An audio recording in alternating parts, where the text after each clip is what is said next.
All right. As far as taking notes, I don't care if you take it on your computer or on paper. It's whatever is comfortable with you. Also, when we take notes, the things that are in red are the really important things. It's the only part you have to write down. Yeah, so the red stuff you want to definitely make sure you write down. The rest of the stuff is kind of like explaining the red stuff. Okay, so seafloor spreading. We've been talking about continental drift and how the continents move. We were talking about earthquakes last time. Well, now we're going to talk about seafloor spreading. And this is how the ocean floor is moving. Now, we talked about how some of the plates are going to converge, and typically it's the ocean plate that goes under the continent plate. And the scientists have used a variety of methods to help them figure this out. Scientific expeditions exploring in the oceans began in about the mid-1800s. So a long time ago, they started trying to figure out, hey, what's going on with this ocean? In the early 1900s, a new technology made it easier for them to map the floor, and this is called sonar. Sonar is basically ultrasonic sound that they shoot down and then it bounces back. And depending on how it bounces back, they're able to determine the shape of the floor. So if it bounces back very quickly, then that means it's not very deep because it hit something and it came back really quick. If it takes a long time to go down and then come back, then that means that it's hitting something further down that's deeper. So by timing these waves and how soon it bounces back, they're able to kind of get a map of what the ocean floor looks like. This is helping to give them the idea that, well, the seafloor is actually spreading and moving apart. We will get more into this. So our next unit will be weather, and the unit after that will be the ocean. And when we talk about the ocean, we're going to get more into how the ocean floor was actually mapped. A lot of it's not moving. Exactly. And one of the assignments that we'll do is a video that talks about that. And there is an organization that is trying to get the entire ocean mapped by 2030. It's a very ambitious goal. But the video is really good because it talks about why they're having trouble doing it. It's not just the depths of it, but it's also funding. So all comes back to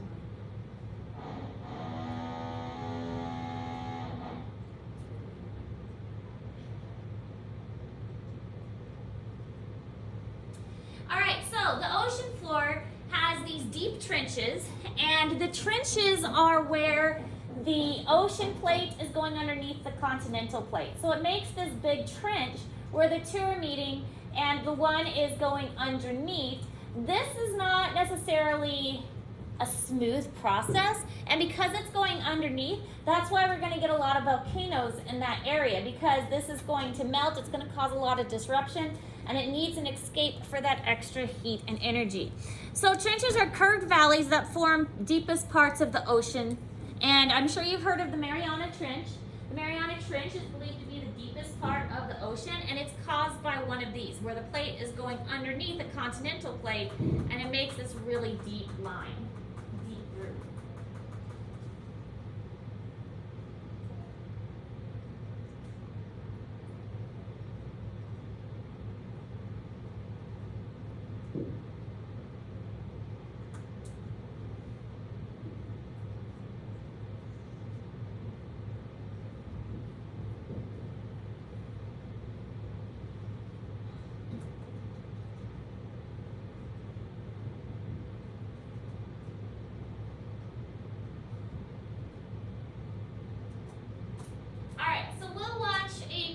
Video kind of talking about the diving and how deep the ocean actually is and how far we've gotten.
scary to go down that far and to be like the only person down there, and it's dark, there's no life, there's no sunlight, and it's just a really big mystery.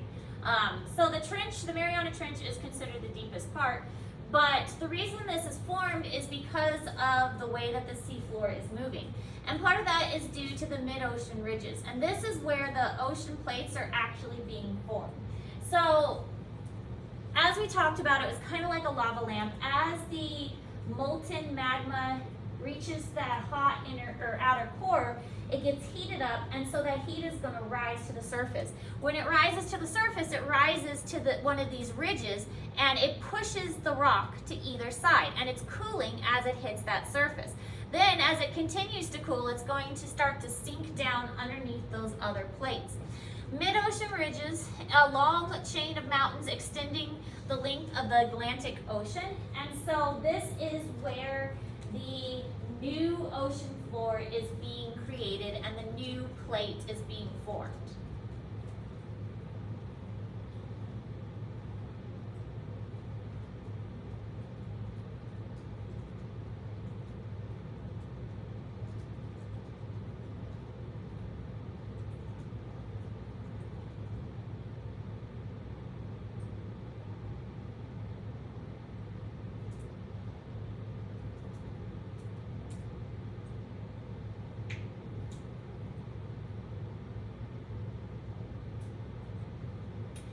Alright, so here you can see a lot of the different trenches that are formed, and again, they're all along the plates of the different oceanic plates. So each one of these represents where a plate is formed, and then it's basically pushing out either direction. And some of those will have continents on them, but here again we see the one we talked about in California, where there is that fault line in California that causes a lot of the earthquakes. Ocean's floors are made of igneous rocks of basaltic composition.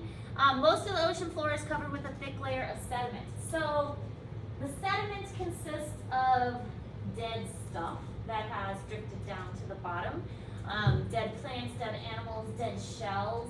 All of that is dead parts of rocks. That makes up the really powdery kind of floor. If you ever watch a video of somebody scuba diving, as soon as they touch the ocean floor, it like poofs up around them because it's just so powdery. Basalt forms when lava reaches the surface and hardens. So at these mid-ocean ridges, as the lava is being pushed up and reaches the surface, the water is going to cool it very quickly. And that cooling is going to cause spreading of the plates and forming that ridge that's underneath the water. So kind of like an underwater mountain range.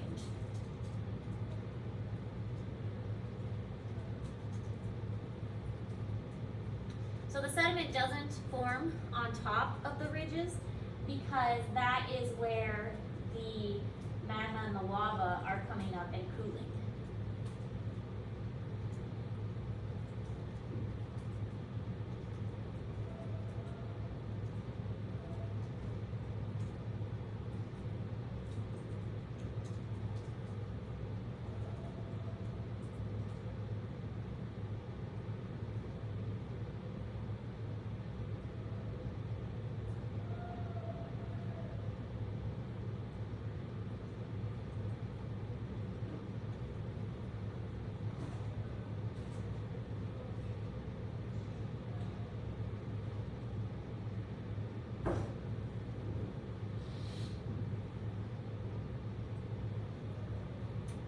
All right.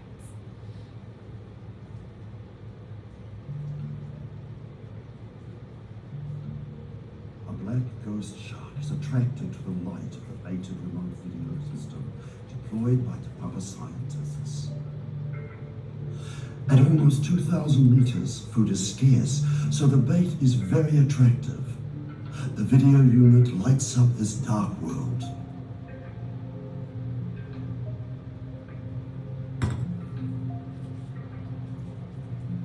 The rat-tails swim slowly to conserve energy. The green arrows indicate the long filaments that help it to sense food and other animals in the dark. This rat tail was observed below 1,000 meters. More than 70 species of rat tails have been recorded in New Zealand waters. Parasitic eels scramble to get the bait, stirring up the sedentary ooze with their frenzy.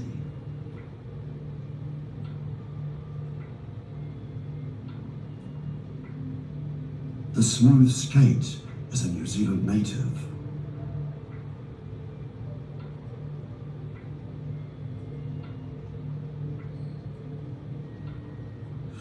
Seal sharks are notorious predators and will bite on anything they think could be their next meal.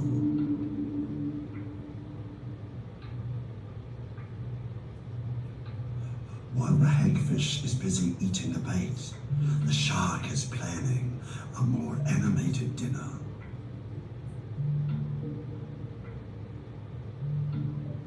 When attacked, the hagfish releases a cloud of slime that clogs the shark's gills and chokes it. Hagfish have been around for more than 300 million years, ample time to perfect this effective defense mechanism.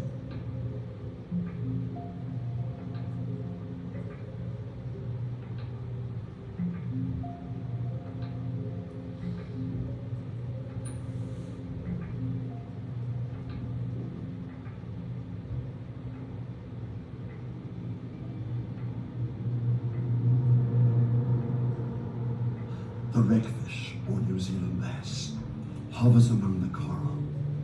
Fragile coral habitats provide food and shelter for many marine animals. The deep sea is full of surprises, like this rare shark.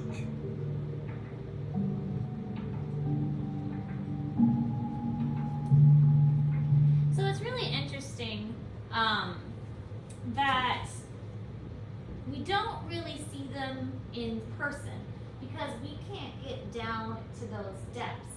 Most of the time what it is they'll place some bait in some kind of submersible and put that down in the middle of this dark, deep area and then hopefully attract the fish, and when the fish get attracted they videotape it. So just like that was showing, you could see all these different fish, but it was more of a recording than a person actually down there, sitting down there watching it.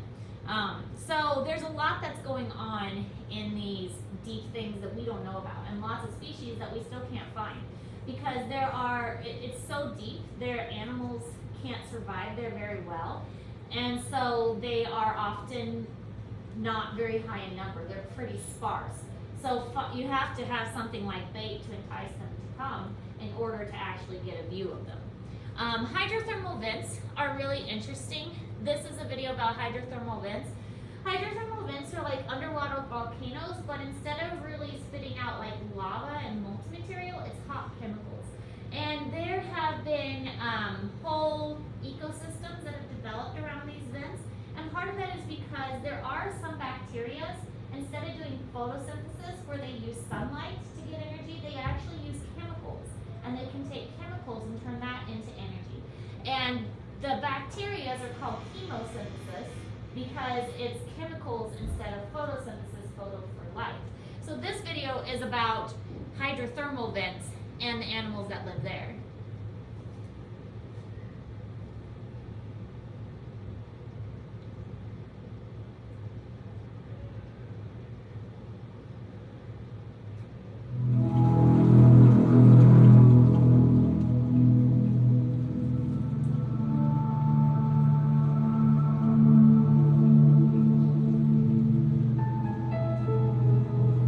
We may not watch the whole thing. I think we're just gonna watch a little bit of it.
vents are basically underwater volcanoes. This is what they look like. Again, it's not so much that they're spitting out molten material, it's more that they're spitting out these clouds of gases.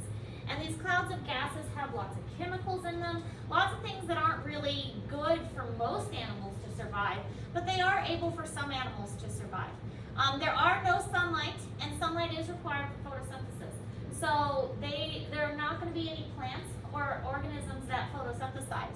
There are going to be those bacteria that do chemosynthesis instead.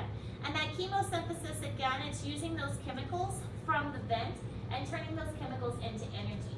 Well, if you have an energy source, like these volcanoes, then you have something that can use that energy source, like the chemosynthetic organisms, then you can build a food chain based off of that. But you have to have somewhere to get the energy. And in most cases, that energy does come from the sunlight. In our case, the sun makes the plants grow, and then animals eat the plants, and then you have a food chain. But in these parts of the ocean, instead of having the sun as the original energy source, they have these deep water vents instead.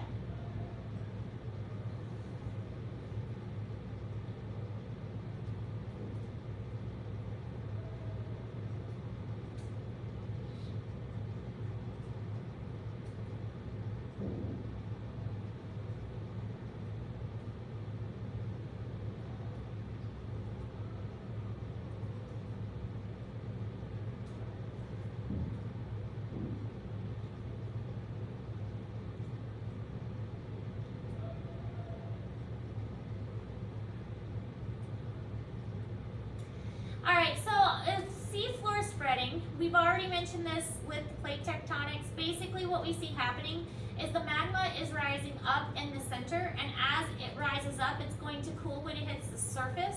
That area where it goes to the ocean is the mid-ocean ridges, and then that is going to actually push the oceanic crust to either side. And because the oceanic crust is thinner, it's going to go underneath when it hits a continent. And when it hits the continental plate, it's going to go underneath. It's called subduction, and that is where the trenches are going to form. So slowly, the crust is moving outward, and the ocean surface is being replaced at a very slow rate. As the ocean crust goes down, it's going to start to break up and heat up again. And as it gets heated up, it's going to cycle back up to the surface, and it's just a process. Remember, we call those convection currents. The convection currents where it heats up the material and spits it out the top, and then it cools it back down again.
Okay, so we'll watch this video about the ocean spreading.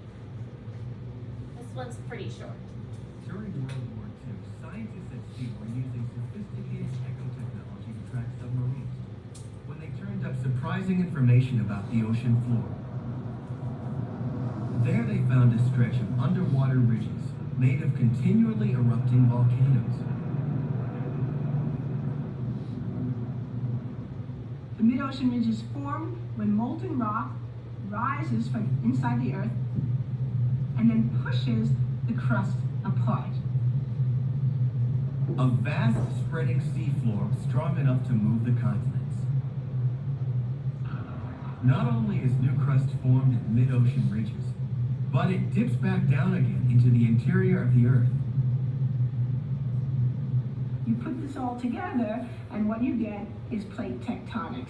The idea that the Earth's crust can be broken up into large pieces or plates that consist of both continents and also pieces of oceanic crust moving together over the face of the Earth. When two plates collide, sometimes one is pushed downward and melts into magma. Eventually, this red-hot material rises to the surface and explodes, creating a volcano. So new crust is born at mid-ocean ridges and destroyed at deep ocean trenches, like a never-ending conveyor belt. And two plates simply nudging each other can cause catastrophic results, like when the San Andreas Fault slipped in 1906. How fast do the plates move? If you live in the US, you're probably standing on the North American plate.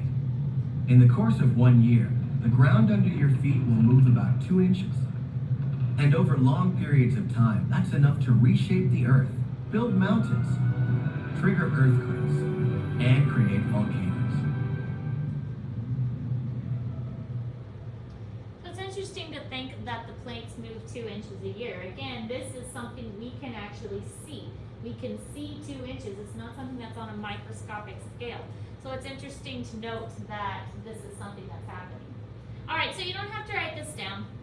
This is in Google Classroom for you. Anytime you see a star, you already have this slide in Google Classroom. So basically, new Earth is formed at the ridges where there is a constant volcanic activity.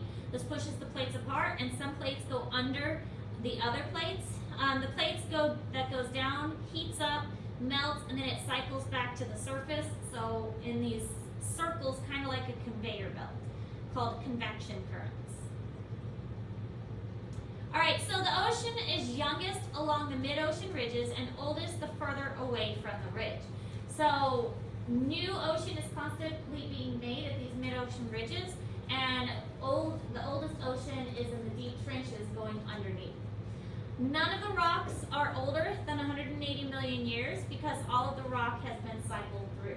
So the oldest rock that is right by those trenches is 180 million years old, and then the newest rock is pretty recent, constantly being remade.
All right, so that's all the information we're going over today. Any questions about any of that? So today we're going to kind of get started on the lab because the lab has us kind of preparing to actually make a structure. And so I did print the lab off for you guys.